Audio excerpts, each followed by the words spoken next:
Morning Mastan Rao గారు, ఏంటి అసలు ఎన్నికలకు సంబంధించి మున్సిపల్ ఎన్నికలు సో ఏపీలో మనం చూసాం గతంలో ఎలాంటి పరిస్థితుల్లో ఎలక్షన్స్ జరిగాయి. ఇప్పుడు తెలంగాణ ఎన్నికలు కూడా జరిగినటువంటి పరిస్థితి అయినా సరే అక్కడ దౌర్జన్యాలు జరిగాయని చెప్పేసి విపక్షాలు ఆరోపిస్తూ ఉన్నటువంటి సిచ్యువేషన్. సో ఏంటి ఎలా ఉండబోతుంది అనుకుంటున్నారు ఈసారి ఎన్నికల ట్రెండ్ తెలంగాణకు సంబంధించి? గుడ్ మార్నింగ్ అండి, ప్యానెల్లో ఉన్న పెద్దలకు అదేవిధంగా ప్రైమ్ వీక్షకులకు మీకు కూడా.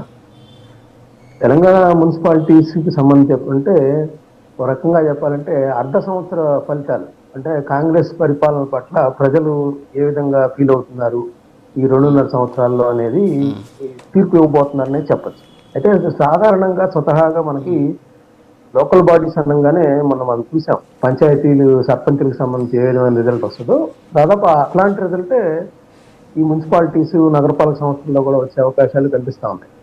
ఎందుకంటే అధికారంలో ఉన్న పార్టీకి కొన్ని రకాలైన అడ్వాంటేజెస్ ఉంటాయి. ఎందుకంటే రెవెన్యూ కావచ్చు, పోలీస్ యంత్రాంగం కావచ్చు, అందరూ కూడా సాధారణంగా ఉన్న అధికార పార్టీకి సంబంధించి కొంత సానుకూల వాతావరణం ఉండేలాగా వాళ్ళు పనిచేయడం అనేది జరుగుతూ ఉంటుంది ఎక్కడైనా కూడా. అయితే మీరు ఇందాక అన్నారు, ఇక్కడ ఆంధ్రప్రదేశ్లో జరిగినప్పుడు అప్పుడు మరీ దారుణంగా నామినేషన్ వేయని పరిస్థితి కూడా ఆ రోజు చూసాము, దౌర్జన్యాలు అరాచకాలు కూడా చూసాము. అయితే వన్ సైడెడ్ అప్పుడంతా మొత్తం మున్సిపాలిటీల్లో కేవలం ఒక మున్సిపాలిటీ మాత్రమే అపోజిషన్ గెలుచుకుంది.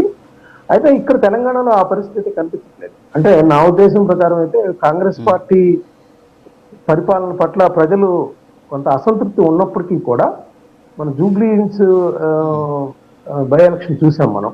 టీఆర్ఎస్ గెలవబోతుందని సంకేతాలు ఇచ్చినప్పటికీ 25,000 మెజారిటీతో కాంగ్రెస్ పార్టీ గెలిచిన పరిస్థితి. ఇక్కడ ఏమవుతుందంటే ఇక్కడ బీఆర్ఎస్ అపోజిషన్ పార్టీకి సంబంధించి ఏంటంటే అటు బీజేపీ బీఆర్ఎస్ మధ్య ఓట్ల చీలిక ఏదైతే ఉందో అది కాంగ్రెస్ పార్టీకి లబ్ధి చేకూరుతుంది.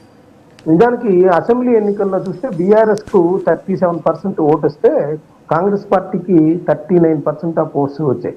అదేవిధంగా బీజేపీకి 14%. నిజానికి బీఆర్ఎస్ బీజేపీ ఓట్ల పర్సంటేజ్ కలిపితే దాదాపు 11-12% తక్కువ ఉంది కాంగ్రెస్ పార్టీ.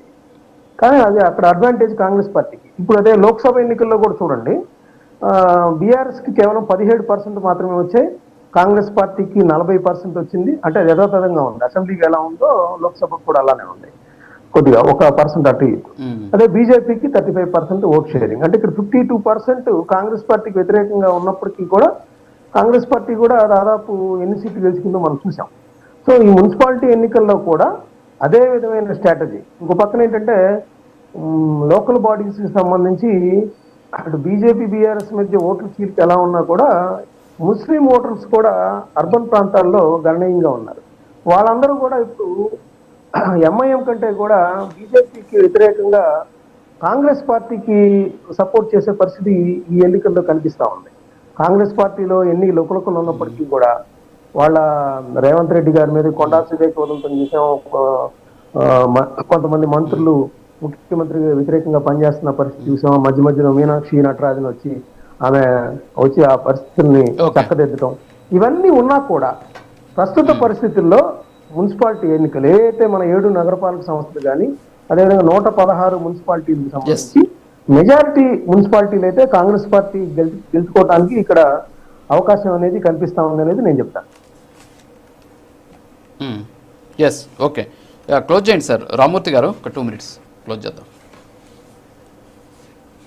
చెప్పండి.